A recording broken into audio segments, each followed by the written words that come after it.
Welcome to Oregon Indie Film, a video podcast that shines the light on Oregon's independent film industry. I'm your host, Dawn Sellers. I interview Oregon's independent filmmakers who offer insights into the creative process, challenges, and triumphs of making movies in Oregon. This episode features author, screenwriter, and director Jennifer Wolfe. We talk about Jennifer's transition from being an author of young adult fiction to her true love of horror and how to get started in film. Jennifer shares her experience producing and directing her first film during the pandemic, which went on to win several awards in the film festival circuit. How she had to let go of being a perfectionist, writing to budget, and the challenge of not only directing an indie feature, but filming it in 9 days. I hope you enjoy this episode. So I am here today with Jennifer Wolfe. Welcome, Jennifer. Thank you. Yeah. So we're here to talk about your film Happy Ending. But first of all, tell us who you are and what you do. All right. Well, I used to be an author. I'm still an author, technically. I guess I were an author forever, maybe. Mm-hmm. So I started out in publishing young adult novels and, had like a, medium amount of success with that. And then, I moved to LA at a certain point and I started writing screenplays, but I never set out to be a screenwriter or a director or, make a film in general. My path was kind of circuitous. And so I, was in the young adult writing world, but I met so many people who were in film at that time, that it kind of like the book world led me to it in this very strange way where like a lot of the people that I knew had either, worked in film and then published novels, or they were, married to people who were in film or things like that. So was that all in LA then? That was when I used to live in LA. I lived there for about 12 years. Oh, okay. And so I just kind of fell into it. It's kind of weird to say because people fight so hard to, make it in film, like make a movie or make anything. And I was just around the world so much that it kind of became the natural progression of what I did. And when I sold a third novel, which is called Watch the Girls, and ended up meeting a lot more people in film through that. And that one's, semi about an actor, like a washed-up child star. So that one, I did a lot of research about the film industry to write that book, and then also ended up meeting a lot of people in film through publishing that book, and then having a management company want to do something with it. And so I started writing more and more screenplays, kind of because of the book, because I was trying to get myself in the running to write the screenplay for the book. So I ended up writing a screenplay called You Will See Us, which I can, go into that, but the short film version of it is on my website. And that was something that got a lot of attention at the time. I ended up, this was maybe 7 years ago that I wrote this, and it was about incel culture, and which was something that I was very interested in at the time, but nobody really knew what an incel was back then, and now it's kind of like everybody knows about the manosphere and that right. That whole online community. So I got a certain amount of traction with that script, and then it kind of faded out, and I really loved the idea, so I didn't want to let it go. So I ended up just making a short film out of it during the pandemic. I didn't know what I was doing. I didn't know, I was None of us do. Yeah. None of us do when we start. It started out as a proof of concept, and my husband, who is kind of, I always say I'm like an instigator and he's the accelerator. So I will say, what if we did this? And he'll say, what if we do more? I like that. Yes. So I ended up writing a short film version of that script, which is about a female rideshare driver who picks up a homicidal incel on the night of a men's rights uprising in Portland. And so a lot of the story took place in a car, and so we could do it during the pandemic. Right. And, you know, we had a lot of actors who were just like out on the street that we were filming as we were driving by. But I couldn't really like cast people in the appropriate way. So I cast the girl who inspired the story, who had a similar thing happen to her. She was a rideshare driver who had like a very scary incident with a guy. And she, you know, I wrote the script because she was kind of like my muse, telling me the story, and then I just had her act in it, and I had my husband play the guy who she picks up, the incel, and they both did. Had he acted before? He never acted. He's just a man of many talents, and he's got a very expressive face. You can always see what he's feeling, and I feel like that's one of the hard things about acting is that, you know, when you're on camera, you can't go big like you do in stage. You need to feel in order to, you know, create the micro expressions that make people really like understand what you're doing as an actor. And so he's just naturally very good at that. So he did a great job, and the film turned out, you know, we didn't spend any money on it. It was like a no budget project. A friend of mine who had been a wedding photographer, and all her work dried up during the pandemic, she'd always wanted to shoot, you know, cinematography, and so I asked her if she wanted to shoot it, and so we were this crew of people, you know, it was like 5 people total making the film and starring in the film, and then we won some awards for it. I won a screenwriting award, and the girl who, Brittany Connolly, who plays the lead in it, won an acting award at a film festival, and wow, we were just like, okay. Congratulations. What a great way to start. Yeah. So, but that's, I mean, I think I bring all of this up because it is sometimes just like, how do you get started? Exactly. You know? And that was, you know, it was just doing it, like just going out and doing it and not trying to do it the right way, because I think trying to do things the right way is often what makes you never do anything at all. Like you know, there's a lot of us are perfectionists, and we really want to just like, we want to look professional. We want to like be in that world and show that we can do this in the biggest way possible. But when you're doing the very first thing, you just have to rip the Band-Aid off and go for it. And if I hadn't done that short film, I wouldn't have gotten the opportunity to do Happy Ending, which is my first feature. So that's a little...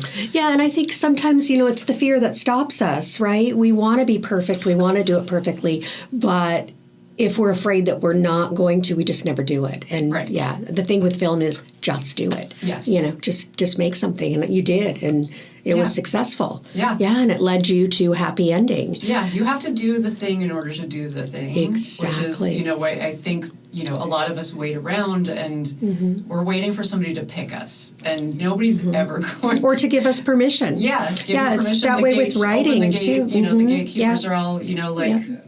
We have this idea that somebody's going to stop us, but really nobody's stopping you. You can only just yourself. Do it. Yeah, it's only yourself that's stopping you, especially in independent film. I mean, there's no one stopping you. Yeah.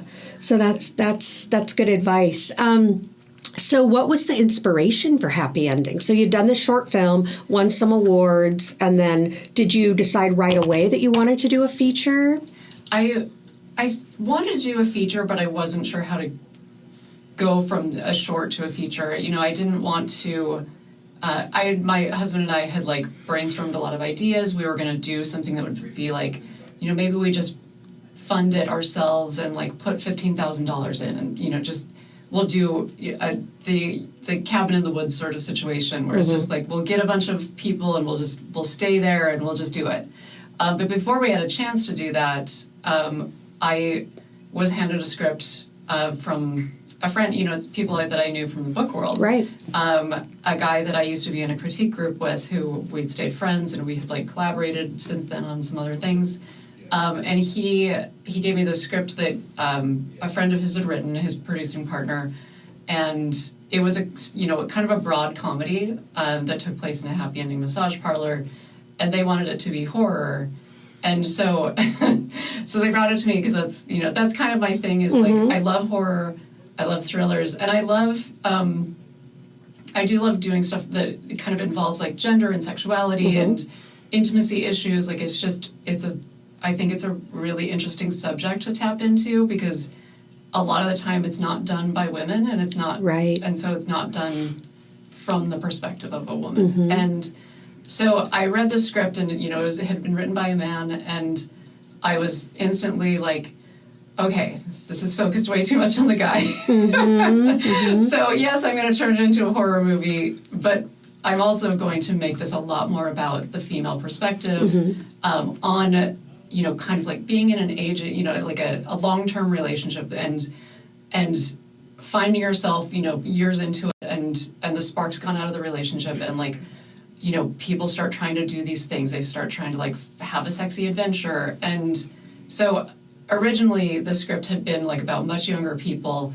I aged them up quite a bit because I wanted them to have that, that history. Yeah. Yeah. And to feel like, I think the older you get, when you are, the more reluctant you are to end a relationship if something's not working, because it's, like, oh, I'm going to have to start all over again. So I really liked, changing the backstory, changing the ages, changed the whole backstory of these characters, and so that I could really like mine that, because I knew we didn't have very much money. There was funding already, so which is why I took the project on. Okay, so the screenwriter or the original writer had some funding behind him already. Yes. Oh, good. But it was very, very low budget, and so writing, I knew like, I have this amount of money, I need to write toward that budget. Right. So I can't have a lot of like, this isn't, the kind of thing where I can like do whatever I want, sky's the limit. Like don't, I've done a lot of different screenplays that are like very contained, and so I knew I could write that, and I knew I needed to make it like very dialogue centric, because it's cheap to shoot dialogue. Right. It's, and it, like, if it's interesting, then it can, hold people's attention. But I knew that I couldn't do, like, big set pieces. I couldn't do, like, a ton of gore. I couldn't do, like, a lot of, like, special effects or, any visual effects. So right. And that's great advice is, write to budget. I mean, screenwriters want to write these big films that sound amazing and they're amazing to do, but then you have to find the funding. So I think that's really smart that you knew ahead of time that you needed to write this to budget. So yeah, it's one of the things that I wish that was a message that I could get through to younger writers. Yeah. Just that, we all want to be like as creative as we can possibly be and create these expansive worlds, but if you want to do that, you should probably write a book. Right, and that's great coming from someone who started as an author. Like, put that stuff in a book. Yeah. But when you want to write a film, it's a whole different thing. Yeah. Yeah. And, those kinds of budgets are reserved for something with an existing IP, and so you just can't, you can't go all in. But you can do something like the first Saw movie, where it is mostly taking place just with two guys who are chained up in a gross kind of shower. Yeah, I just saw that franchise sold this week for some crazy amount of money. Okay. I don't even know. I can't even remember. It was amazing, though. Yeah. It started with two guys in a room. Yeah. It was very inexpensive. Yeah. And so that's where you have to start, is a lot of the time you have to start with just two people in a room. Yep. And so that's kind of how I looked at going into Happy Ending, which is about a couple who, goes into a happy ending massage parlor thinking they're going to have, this fun night, but they don't know that there's a man who's obsessed with one of the girls who works there, and he shows up on the same night, and, Yeah, it goes horribly wrong. Things go awry. Yeah. But, putting those two characters, Bryn and Ezra, my main characters, in a room together and just, let's force these two to really talk about their issues. That's fun for me. Writing that dialogue was so much fun. Well, and you had more than just their relationship. You had a lot of other stories in this film. So the two women that work in the massage parlor, they had their own story. Well, the three, I guess. Yes. They all have their own stories. And then the woman who runs the place has her own story. And you kind of brought all of that in, I thought, really creatively. Thank you. Yeah, that was good. Yeah, I didn't, I really didn't want to do the thing that, is traditional, I guess, where you bring a bunch of, like, pretty women into the story in order to kill them. I really wanted to, I wanted to tell their stories as well. And I especially, like, telling the stories of people who work in the sex workers. We've seen, like, a lot of interest, renewed interest in stories like that, with, like, Honora winning every Oscar, right. and also, like, Baby Girl being, not just sex workers, but people are, like, very interested in this subject and, like, what it's like to be a woman, right, dealing with these things. Well, and having a woman write it and direct it. There's always the joke that horror movies are boobs and blood, and now there's blood in this, but not a lot of boobs. And so, that was really refreshing to watch. That it wasn't just women falling down and screaming and being murdered. So, yeah. It was a deliberate choice to not have any nudity in it, which, is probably not, like, is not the greatest thing for marketing, because it's, like, the promise of naked people is very enticing. But it was my first feature. I did not want to, like, deal with the limitations I had already with such a low budget, and just, like, very little time, because we shot it in 9 days. Oh, wow. Wow. Yeah, just that's 9 amazing. Continuous days of shooting. And I didn't want to add in intimacy scenes that were too explicit on top of that. Which is not to say that it isn't still, like, hard for actors to do that. There's a lot of intimacy in the film. And so did you have an intimacy coordinator on set? I had an intimacy coordinator who was a licensed therapist on call, and then the person who, and I want to say that Trista Kelly, who everybody calls TK. Yeah, Trista's wonderful. So local, superstar. Amazing special effects. Special effects, yeah. Yes, she just did so much of the work of an intimacy coordinator that now she is she's getting licensed and, like, taking the classes on it, and she's going to have that as, like, one of her additional skills, that she can do while she's on set, because she actually, a lot of people on these types of sets where it's just, like, your crew is limited, your cast is limited, they take on additional roles. Absolutely.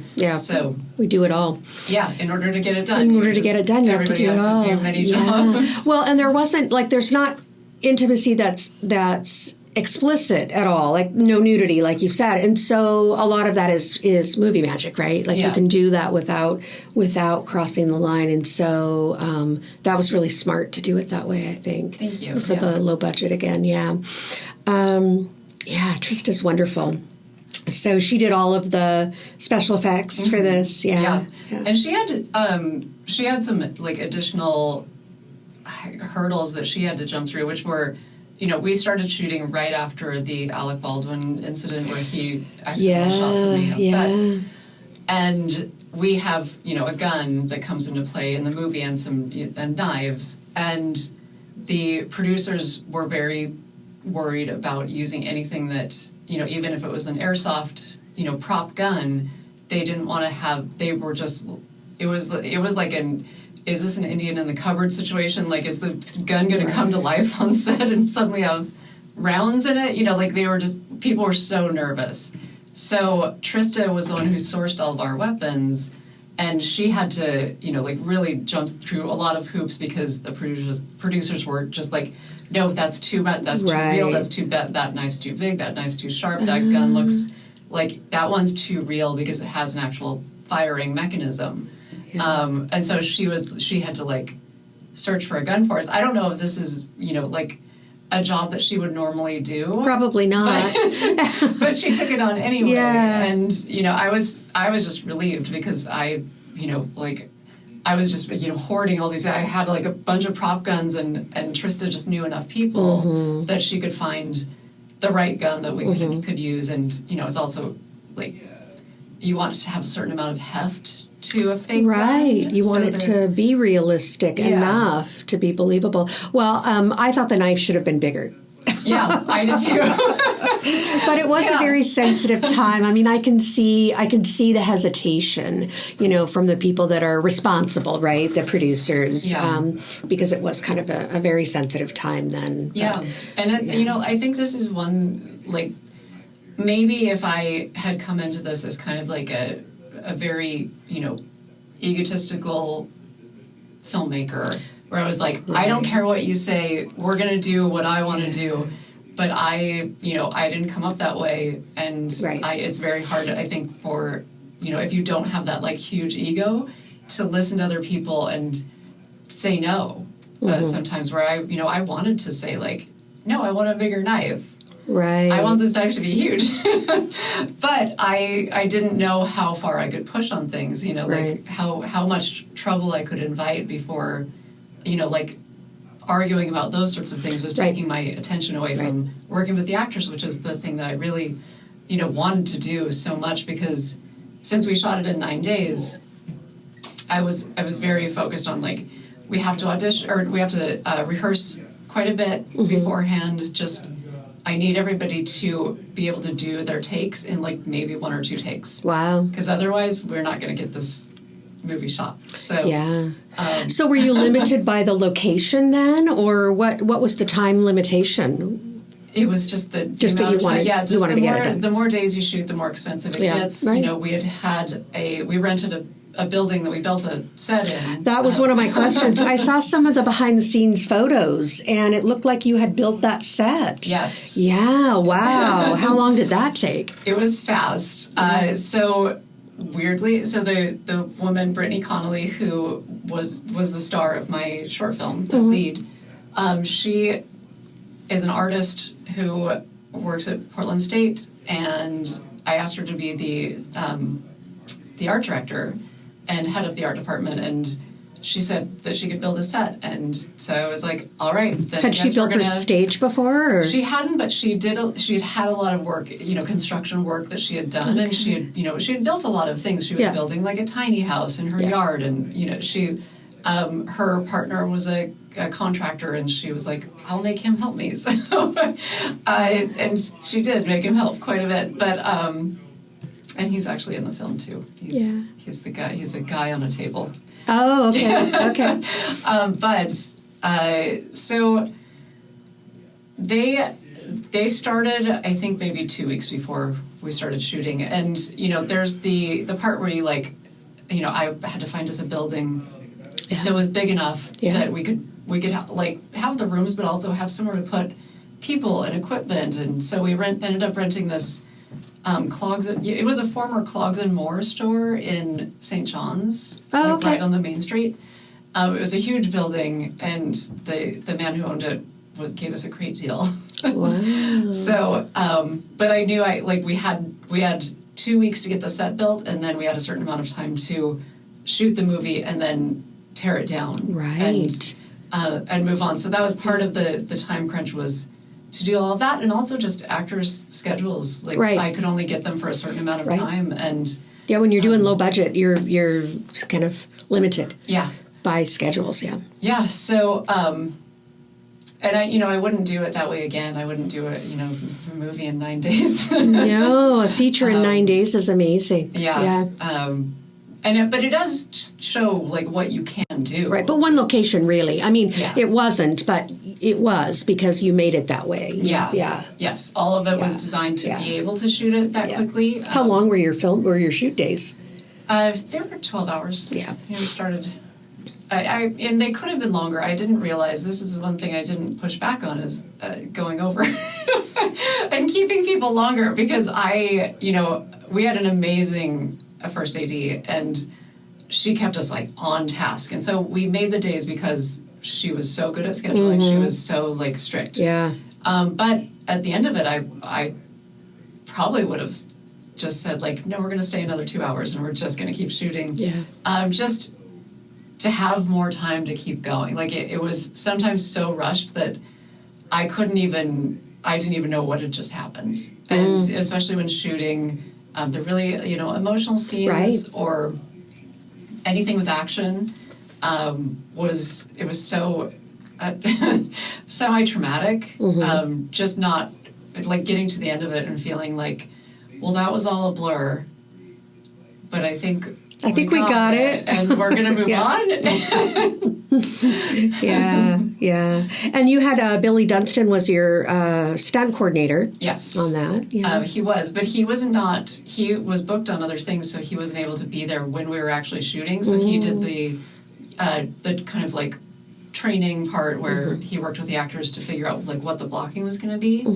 But not having somebody there on the day you're shooting it that's tough. Is scary because I don't want people to get hurt. I don't want people to like just fall back and hit their heads for reals. So that stuff was scary. Yeah. And so you wrote and directed this, basically. I mean, it started with another story, but you wrote the screenplay. What do you like doing better? Do you like writing or directing? I think if you had to choose. I mean, if I had to choose, I'd definitely choose writing. It's the place where you just like get to work things through, and you get to take your time. Directing, there's so many. What I love about directing is the energy that everybody brings to it, and the collaborative spirit of it.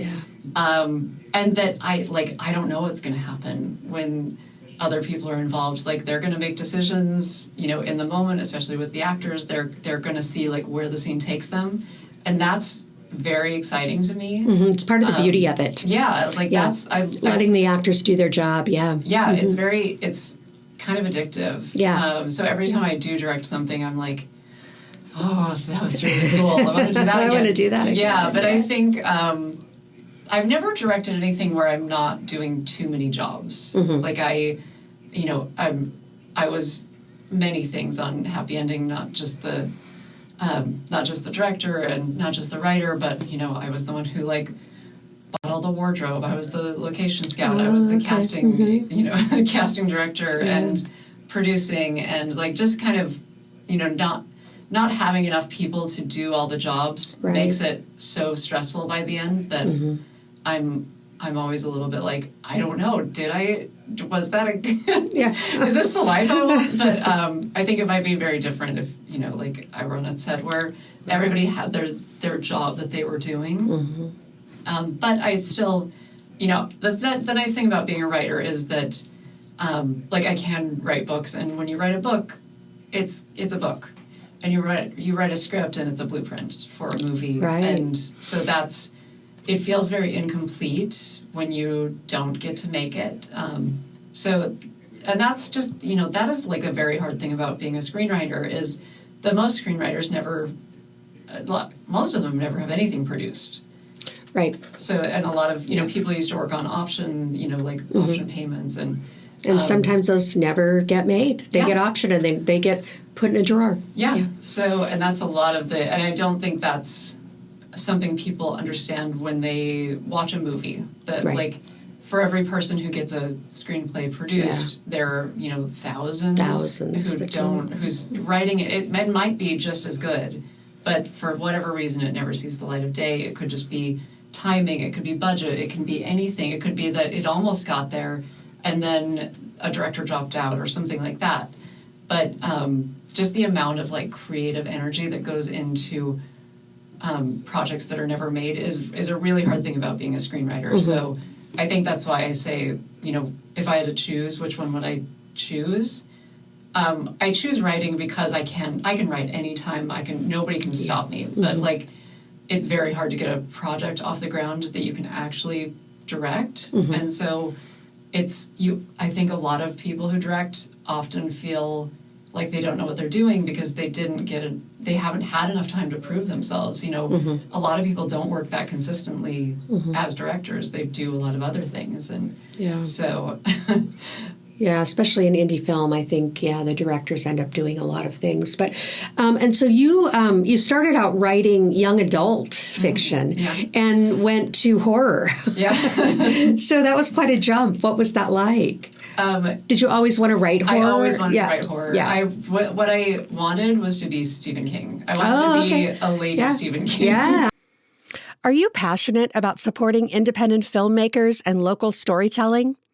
Become a sponsor of the Oregon Indie Film Podcast, where we shine a spotlight on Oregon's thriving independent film community.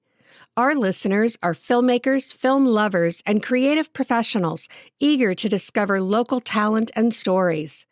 As a sponsor, your brand will reach an engaged, creative audience that values community and authentic storytelling. Join us in celebrating Oregon's indie film scene. Let's bring your brand into the spotlight. Ready to partner? Let's talk.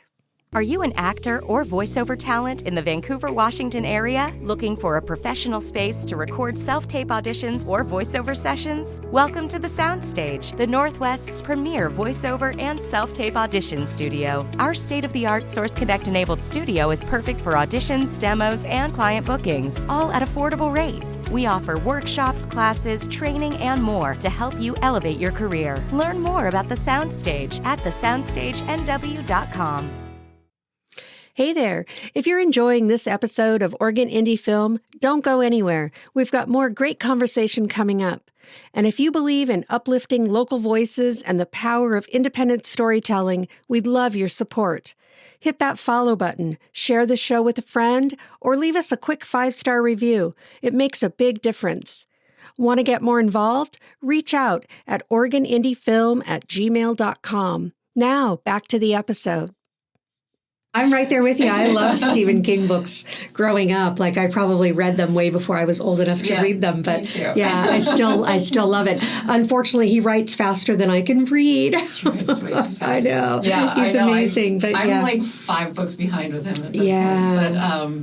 But I really wanted to be a horror author. But my dad owned a video rental store when I was growing up. So. Here in Portland? Or? No, I grew up in Utah and in a small town in Utah. And I don't know if this is a thing that happens in other small towns, but my dad actually owned a furniture store and he put a video store inside of it to like draw customers into like they'll come in to rent videos, like sometimes every day. And maybe while they're there, they decide to look at a couch or a lamp or whatever.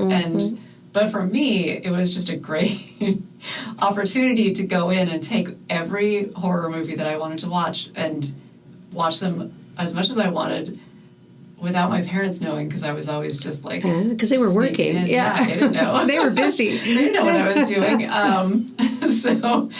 So I saw a lot of movies I probably shouldn't have seen when I was the age that I was. But it was still like that was kind of my early film experience was just like, how can I make this as scary as possible? Like, I want to get, I want to rent, or, not for me, not rent, but just take these VHS tapes home and just like go into the dark room in the basement, like whatever the scariest room in our house is.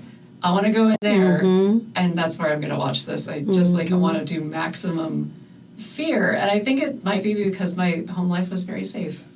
It's interesting that you say that because I feel the same way. Like I had this very stable,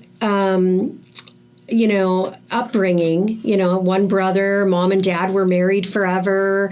And so I really enjoy writing like dysfunctional psychological drama. Yeah. And I think it's because I had such a safe, stable childhood, which, is a great thing. But yeah, that's wild. I've never met anyone else like that. Yeah. When you like go on Instagram or whatever, and look at a bunch of people who work in horror, write horror, direct horror, or write horror novels. They look so normal, and a lot of them are really like normal people. They're well adjusted. They aren't secret serial killers. They're not like they didn't necessarily have traumatic upbringings. And I think for a lot of people, it's just there was so much excitement in exploring dark places from a safe place. Like if you're safe, you can go. You can explore go in there. It. Yeah, and just the fascination with it all. Yeah. For me, that's it. Like I'm just fascinated how people could do that. And so I want to know. Like, I want to dig into it and find out. Yeah. Yeah. Anyways, do you have a favorite horror movie? I think my favorite will probably always be Carrie, the original Carrie. Yeah. I love Great Sissy movie. Spacek. Yeah. But I find Carrie's mom to be one of the scariest horror movie villains of all time. Like, she, it's the fanaticism, which is another theme that I like to explore a lot in what I do, is fanaticism and fanatical belief. And, like, she thinks she's the hero of that story. And she's a perfect example of a villain who has that idea, like, who does think they think they're doing the right thing. Yeah. That's what makes them so fascinating, is they believe they're doing the right thing. Yeah, that mom was very scary. Yeah, I loved her so much. And, just like the strange tone of the movie, because if you watch it now, it's like there are these musical interludes that are very comical. And, then it goes like super dark. But, when they're shopping for prom dresses, it gets very silly. And so it was like just the contrast between the two. And I think, horror and comedy go really well together. They do. Just like that contrast really works. But it's I guess something that, like, I got to play with a lot with Happy Ending, because it is technically a horror comedy. I think of it as like a really uncomfortable conversation for the audience to have to be a part of, and like there's a lot of horror to me in talking. Like, I think that one of the scariest things you can do is tell your partner something about them that is bothering you. Like, that's kind of like the real life horror that I think a lot of people understand, and that they're just like, a lot of people don't do it for that reason. They don't communicate their needs, or they don't say what they're really feeling, because they don't know how to trust that their partner is going to receive it.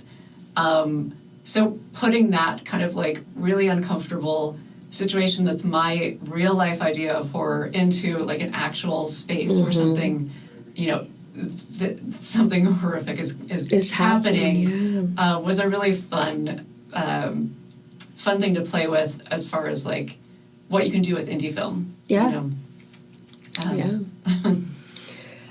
And so I was just going to mention the cast again. So you had a great cast, and you cast them yourself. So did you just put out a casting call? Did you kind of recruit them? How did you find them?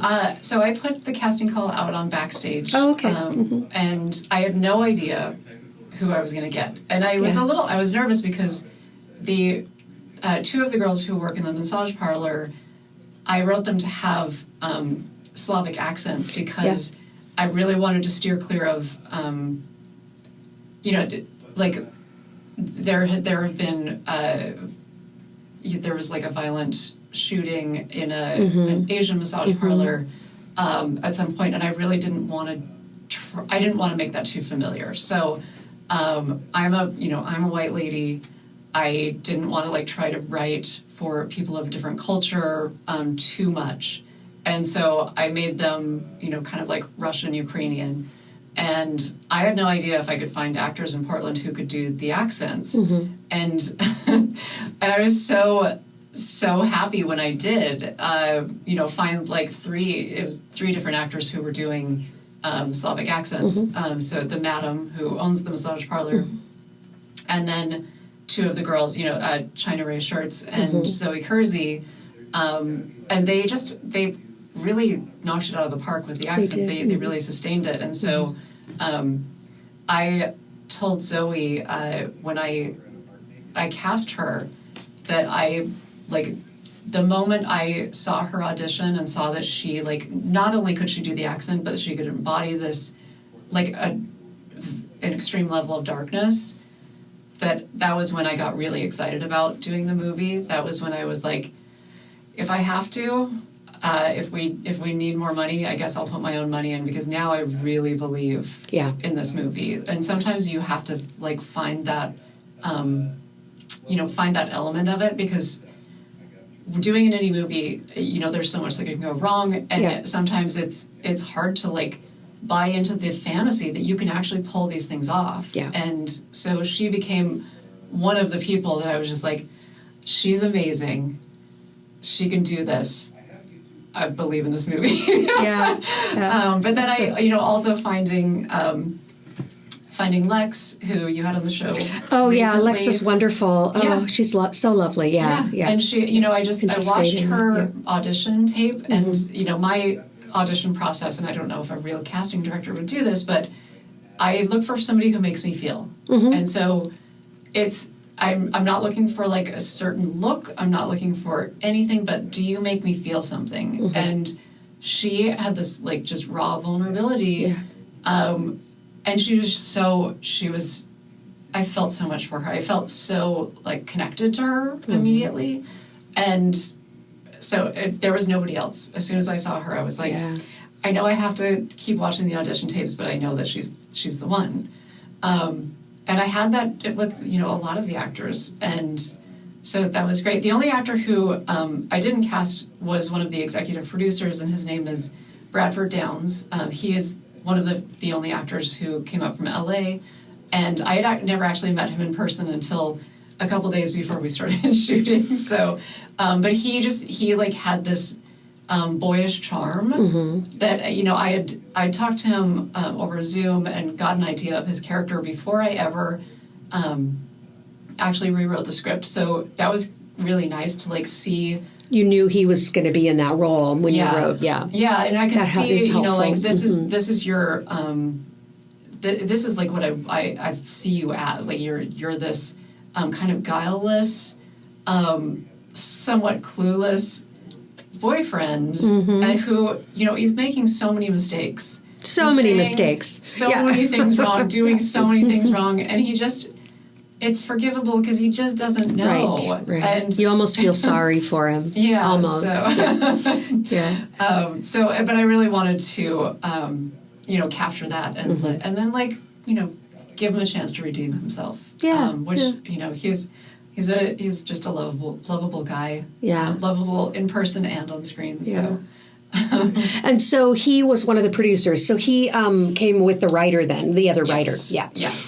He was already signed on. Yeah. He was, he was amazing. Like anytime I needed something, he was just like this, just always calm. He was just always supportive. Like everything's going to be great. And I was like, you're the actor. You should be. I should be that. Like I should be soothing you. Yeah. But he was just, he was very talented, but also just like such a dream to work with. Actually, everyone was. Yeah. I couldn't have asked for a better cast, especially for a first movie with so little, budget to work with, and like it was the kind of thing where nothing could really go wrong, or we would never make it. And so... Right. Well, and that is so nice when everyone can be very supportive, especially for your first feature. Yeah. It's, that means a lot. Yeah, it feels like summer camp. Yeah. And it probably does on every feature to a certain extent, but like,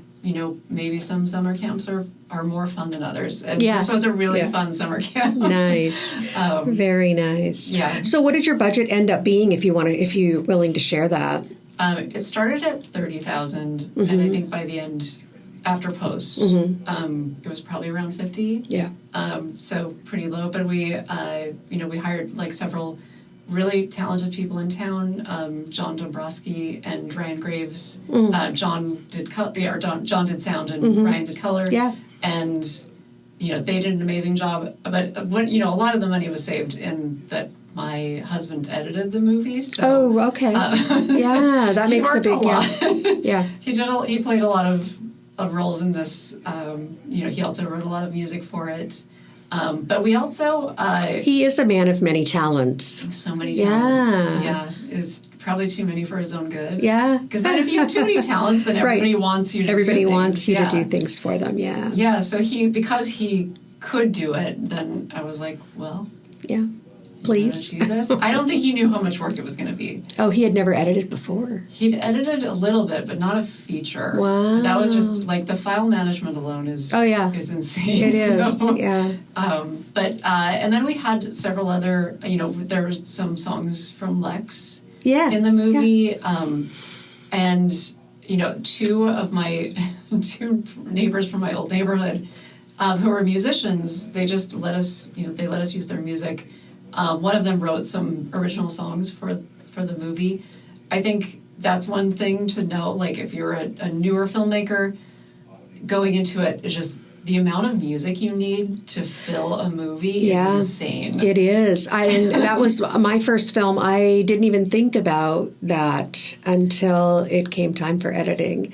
And I was like, oh, yeah, we need music. What are we going to do? Yeah, and it does change everything. It's like you watch a rough cut of the movie without music or with, like a scratch track that is, none of that is like tailored to the movie. And it feels completely different, and the music has to tell you how to feel, or you won't know. Like, a movie without music is not going to work, especially a horror movie. I think a lot of people know the story about Halloween, the first Halloween movie, that John Carpenter, and that people watched it before he wrote that score, right, and the movie sucked. Nobody wanted it. People were just like, this doesn't work at all. And then he added the music in, and then it was just the same movie, but with that music, and it changed everything. And we're lucky because we are surrounded by talented musicians in Portland and the area. So, it's we're very lucky. Yeah, we can. I think more of them. I would say another piece of advice I would give to filmmakers is just ask. Yes. It doesn't hurt you to just ask people if you can use their music. And even if you can't afford to pay them, a lot of the time, if their music's just sitting there, it's great for them. Like, it's good promotion. And so it's just across the board, just ask. There's no harm in just like, it is hard and vulnerable to ask people to do things for free or to let you use their work, but otherwise, it's you're not going to get a movie made at this this kind of. Well, that's really just good life advice too. Just ask. A lot of times people want to help, they just don't know how. Yeah, and so just ask. Yeah, no matter what it is. I think. What do you feel like was your biggest challenge on this project? Like, what were you most challenged with? Just this is something that I don't know if this happens to other directors, but we'd go into the day that we're shooting, and my DP, Maggie, and I would both, we knew what we were shooting. We knew the script.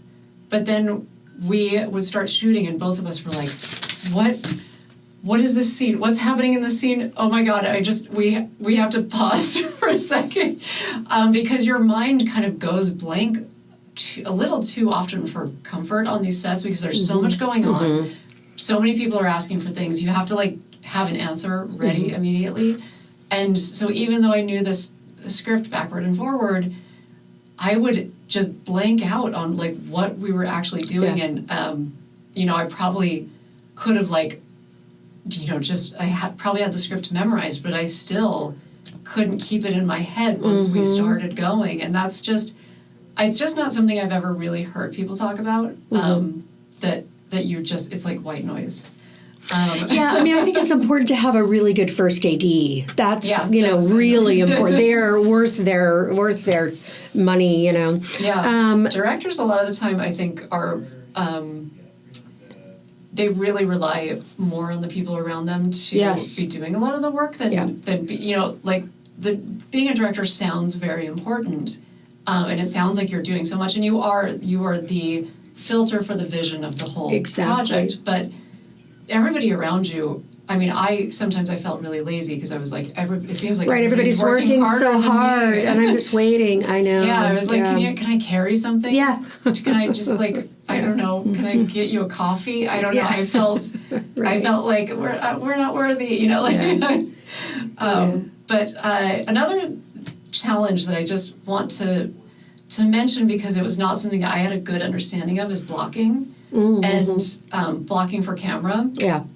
I didn't have a lot of experience with it. My short film that I made was 2 people in a car, so Yeah. they couldn't really do very much. Not There's a lot of blocking. movement. So figuring out like blocking for an edit or like shooting for the edit was not something I understood very well at the time. I understand it a lot better now. Yeah. But there were times when I really wanted to give the actors space to like explore, and they would do these amazing performances, and then I would be like, well, I can't use any of that. I'm so sorry because you're now over here and you should have been over there. Right. So blocking is something that I think it takes more time than you think it's going to as well. And so I would, urge all directors to like take the time to figure all of that out before everybody's waiting on you, because once everybody's standing around looking at you and waiting to, they're doing the rehearsal. Right, there's no time to figure it out then. Yeah, and again, sometimes your mind just goes blank and you're like,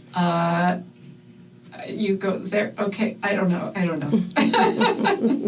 Yeah, that's great advice. And so Happy Ending screened here in Portland not that long ago. Yeah, it was last July. It was a very fun screening. It was mostly a cast and crew screening, but it was open to the public, so we had people just wandering off the street. But wasn't it just shown again recently? It was. We got into a festival called La Femme International Film Festival in LA. That was in October. Maybe that's when I saw it, when I noticed it. Yeah, okay. Yeah, so so we got to do an LA screening for the a lot of the people who were producing were in LA, and so then they got to see it, and that was a really special experience. But I don't know if I don't know that anything could compare to just the first experience of screening it in Portland with so many people that I know and love here, and all of the actors being able to bring their friends and family and have that energy fill the theater. I think it's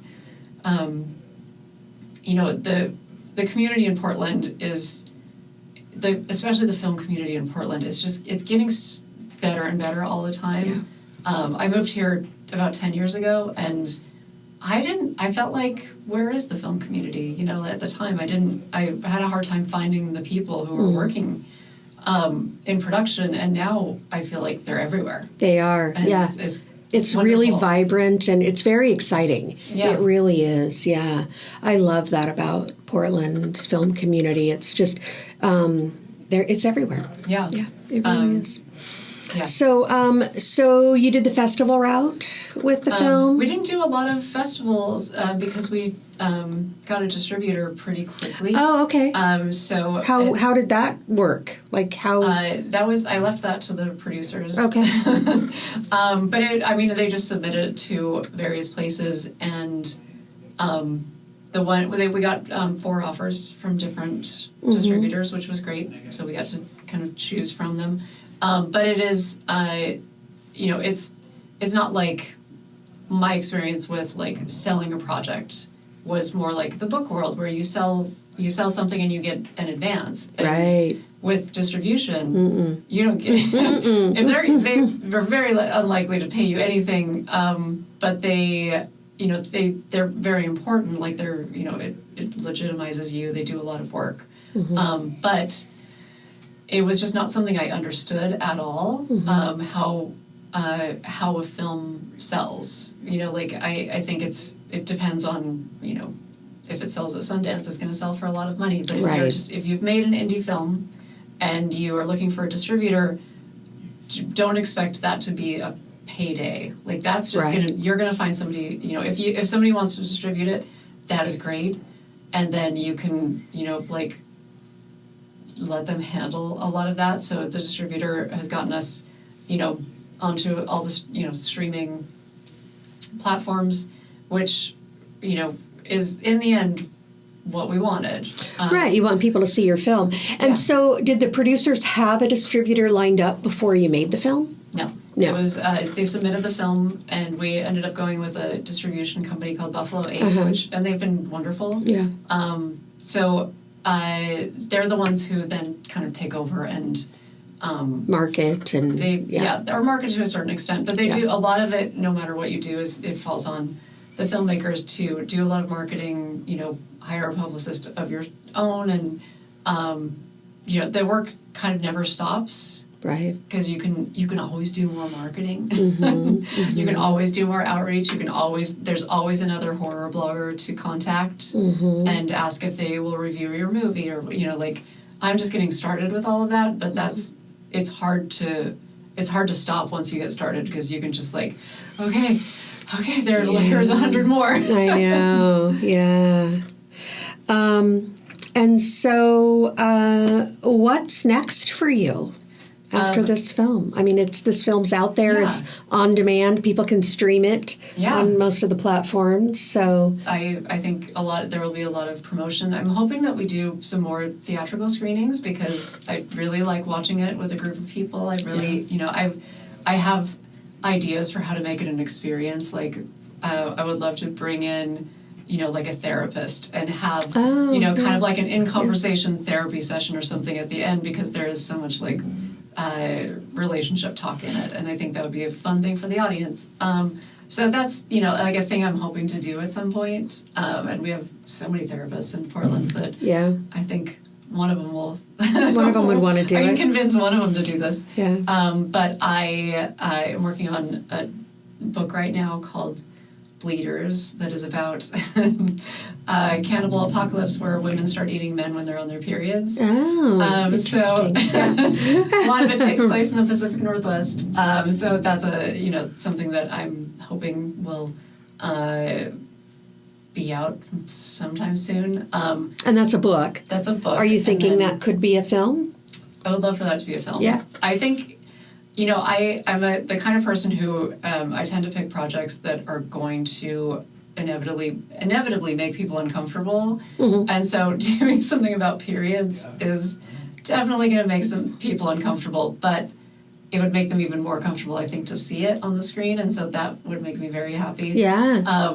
But I also, speaking of uncomfortable, my You'll See Us, which is the short film that I made, there's been renewed interest in the feature version of that script, which is also, since it takes place a lot of it is in a car. It's a very uncomfortable conversation between the driver and the incel. But partly maybe because of the limited series Adolescence, which talks a lot about toxic, this toxic culture of incels and the manosphere, and stuff that we were maybe all hoping would go away, but it's only gotten bigger.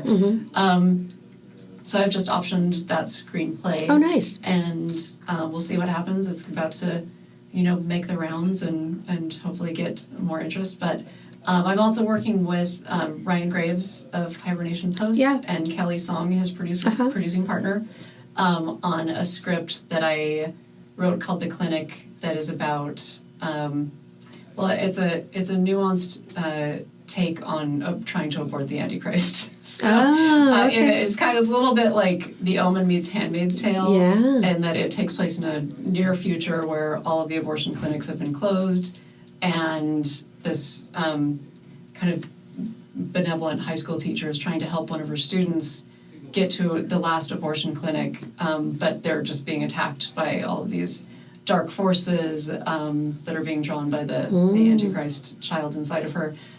So yeah, obviously these are my horror. Yeah, that sounds very interesting. Everything horror. Yeah, I love it. That's great. So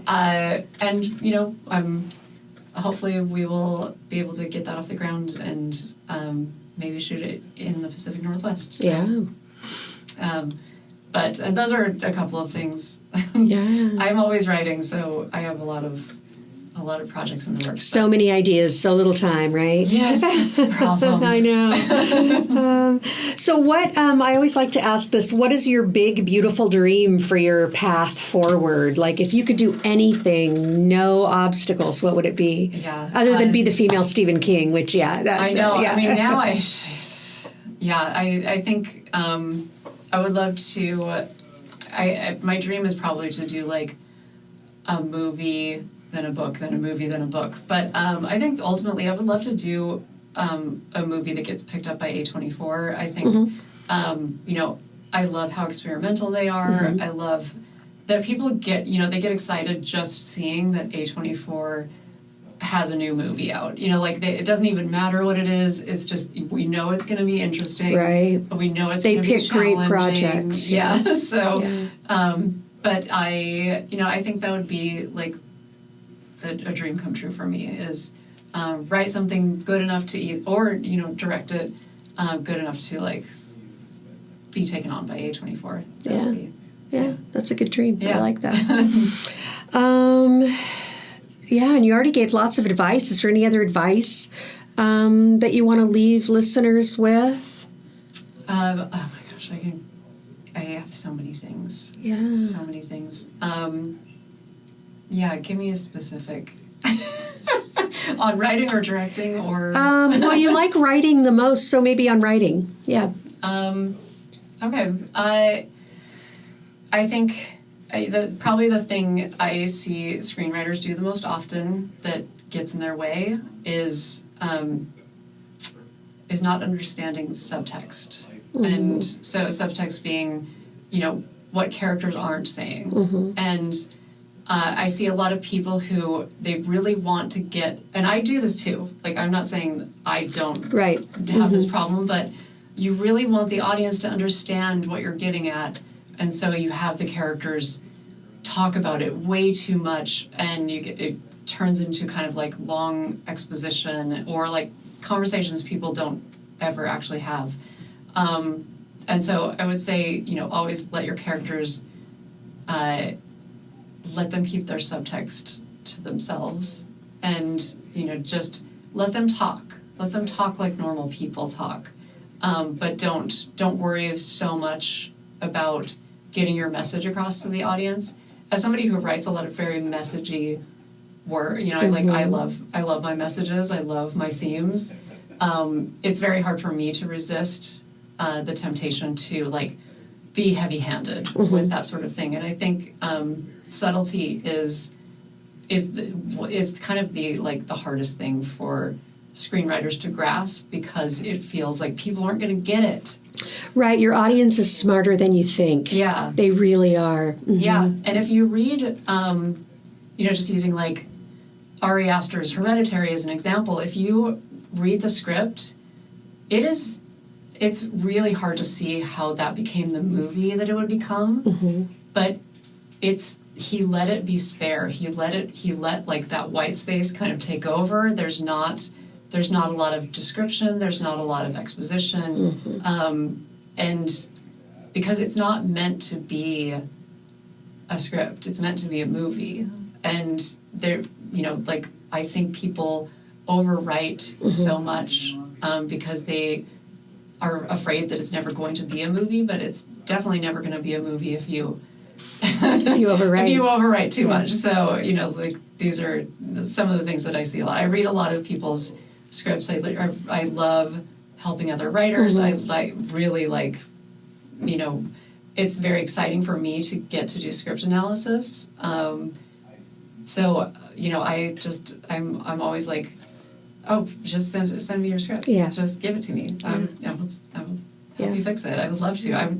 If I had another life, I probably would have been a script doctor or something like that, because I love the analytical side of it. Like, how do you make this work? Mm-hmm. And what's not working, what is working, and how do you weed out all of the stuff that isn't working, and then still have something there that you can then like expand into a functioning script or novel. Mm-hmm. So that's my alter ego is a script doctor. Fun. And so where we can find you online? You have a website, jenniferwolfe.com. Yes, which I update when I have to. But I'm on mostly Instagram, and occasional Facebook.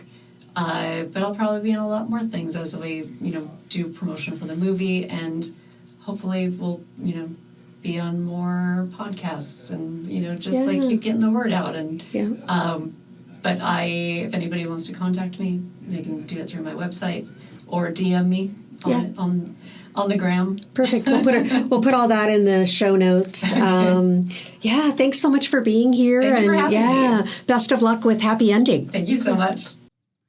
Thanks so much for listening. If you'd like to continue the conversation with Jennifer Wolfe, reach out on her website, jwolfewriter.com, or follow her on socials. You'll find all the links in the show notes. If you haven't already, be sure to watch her latest film, Happy Ending, now streaming on Netflix and other online streaming platforms.